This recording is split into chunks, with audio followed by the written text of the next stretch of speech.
தமிழச்சி garden rain lily series number 7. இதில் வந்து பார்த்தீங்கன்னா ரெயின் லில்லி சீட்ஸ் அப்படிங்கிறது வந்து இப்படி தாங்க இருக்கும். எல்லா ரெயின் லில்லி சீட் கொடுக்குமான்னு கேட்டால் இல்லை, சில வகையான ரெயின் லில்லி சீட் கொடுக்கும்.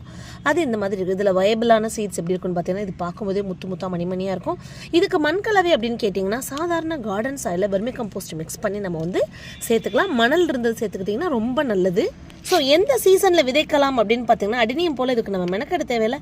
எந்த சீசன்லனாலும் நம்மளுக்கு கீரை விதை போல் இந்த மாதிரி வந்து நீங்கள் ஜஸ்ட்டு தூவி விட்டுட்டு அது மேலே மண்ணை போட்டுட்டிங்கனாலே ஸ்ப்ரவுட் ஆகி சூப்பராக ஒரு 10 days அழகாக குருத்து கிளம்பி வந்துடும்.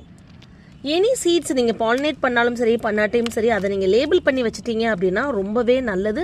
அதோட க்ரோத், அதுக்கப்புறம் அதோட அப்டேட் வந்து ஒரு பேஷனேட் கார்டனாக நீங்கள் சூப்பராக வந்து வளர்க்கலாம்.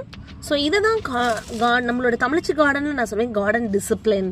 அதாவது ஒரு வேலை செய்கிறோம் அப்படின்னா அதை நேர்த்தியாக பண்ணணும். இப்போ பாருங்கள், இதை நான் வந்து போட்டுட்டு இதில் October 2023 வந்து போட்டதுன்னு போட்டிருக்கேன்.